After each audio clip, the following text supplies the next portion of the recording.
of leadership and personal development. Philippa spoke at TEDx Table Mountain and TEDx Prince Albert in 2012. I've never heard of either of those things. They sound absolutely wonderful. And she's published poems in a number of collections, and she's also, in fact, written children's books. We'd love to see those. I wonder where those are hiding.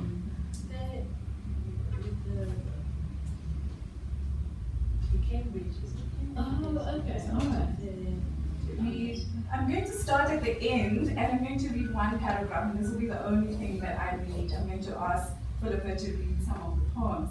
But Philippa, at the end of the memoir, reflects about returning to Cape Town, and she's been, as she said, here for 23 or 24 years now. Quote, "Now when I return to Cape Town, I look out and see the mountain. I no longer feel my innards steel themselves against the loneliness, the questions, the voice that says, you are not from here. It has been 23 years since we arrived, and each year I peel away a layer of otherness and embrace a deeper sense of homecoming. My children belong here, they belong in Uganda too. I now feel a sense of coming to a home that I am building, weaving threads of my past with threads of my present, and creating a place of belonging." And this is such a beautiful way in which you end this memoir. It also reminds me of Bessie Head's A Gesture of Belonging at the end of A Question of Power. But this paragraph, this weaving of strands from the past with the strands of the present and different places, it really indicates how being of a place and in a place shapes one as an individual. So do you want to reflect? And we've heard that you've migrated quite a few times, first from Uganda to Ethiopia, then Kenya, then over here South Africa. And how does your identity change with all these moving parts? That's a hard one. How does my identity change? I want to say right here in this room, threads of my life. There's Hans, who was my neighbor in Uganda when I was growing up. There's Wambu, whose family has been part of my family for a very long time. Mashan was my Kenyan friend I met in Kenya High. We've been friends since we were 14, 13. And Wairimo is the daughter of a friend that we both have. Fred, I've known since I was 15. He's from Uganda. Birgit and Vida are my Cape Town sisters. They adopted me. One of the things I think that, where's May? May is part of the Ugandan community. She looked up to us when we were in Lesotho, and her daughter Keza's over there. And Eva, Kagwa, so it's interesting for me even in here that they are, and Fungwa is my Zimbabwean sister from Cape Town who moved to Joburg. And Munyana I taught. Anyway, so yes, and Shelley. So there's lots of things, but I think for me what has shaped me is when you move to a different place, I've always carried that sense that knowing that you don't belong, you always have to work to fit in. It doesn't matter what people tell you, you have to work to fit in. And you listen and you learn a little bit of the language, and you learn how to bring more of yourself in slowly. But I think for me, what that has done has made me more of a listener, and I connect with the place from here, or with people from here first, and then I fit in somehow. And how did we all end up in this city? This is amazing. That with your whole, all these connections from different times of your life and different places, and they're here to support you. That's wonderful. So I wanted to ask. You said a lot of the African nations are turning 50. We were turning 50 when you started thinking about writing this. Yes. And also what is interesting, the memoir, you're a child in the 60s, but the development in a sense, it's like the nation also developing. So when the memoir starts, and I don't want to give away too much, we are in this idyllic setting with mom and dad and 5 children, and my father always called us love. There was something in the way he said it, love. It was his special name for us. And the first few chapters, or the first few vignettes, are very beautiful. There's a relaxed, playful air. The parents set up the home around the children. You were all cherished and encouraged and mentored by your parents in very particular ways. And then there's a time when the tone shifts and Uganda becomes independent in '62, and we all know what happens after that.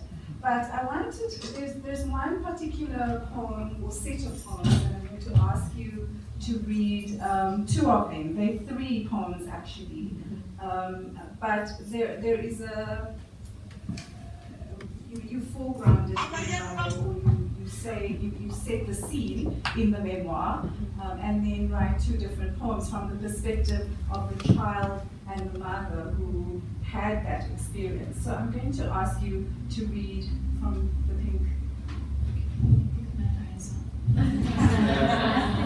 When you try not to wear glasses until you can't go together. By 1969, Obote had banned all other political parties, imprisoned many who opposed him, and declared his move to the left, a roadmap to socialism, largely influenced by Julius Nyerere's Ujamaa policy in Tanzania. In December 1969, there was an attempted assassination, and in 1971, Amin came into power. Looking back over the history of my motherland, I have learned that even then, love and hate, peace and unrest, hope and disillusionment, prejudice and respect lived side by side. Our parents did all they could to give us the best possible life and to protect us. I can see now that it is not easy to shelter children from what is happening around them. One of my earliest memories of political unrest was me in a Land Rover outside Mulago Hospital. It kept returning over the years. I never got round to asking my mother if she remembered what had been happening at the time. And then months after she passed away, as I sorted out her things, I found index cards where she had written about the incident. I turned them into poems. So the first one is At the Gate of Mulago 1, December 1969. There was nothing extraordinary about that night when my husband and I went to bed in our suburban house on Chitante Road. Nothing until, at 1 a.m., the staccato of gunfire ruptured the night skies, waking us. We did not sleep again. Morning came grey and wet and strangely silent, a feeble sun straining through the clouds. The news filtered through on the radio. The president had been shot in the jaw. He lay in Mulago Hospital, stable. As I contemplated the day, lightning streaked the sky. The rumbling in my tummy echoed the rumbling of the distant thunder. This was the morning I had to take our little one to Mulago Hospital for another measles shot. My husband held me close. I'll send the driver to take you. I sat next to my child in the front cab of the Land Rover, the roar of the engine louder with each gear change, diesel fumes filling the cab. And outside, people walked, bodies strangely taut, eyes darting from side to side, as if expecting another shower of gunfire. We stopped at the entrance of one of the gates, ripped off its hinges. On the ground, 2 men lay, bodies twisted grotesquely. They are dead, said the driver. My little one stood up, looked at the bodies silently. I gently turned her head away and drew her close. As we drove in, through the hospital gates, a black Maria police van arrived to take the bodies away. And at the gates of Mulago 2, December 1969. 5 years old, sitting next to Mama in the front of a Land Rover, going for a shot. I must be brave. The ride is big, noisy, bumpy, smelly, not like Mama's car.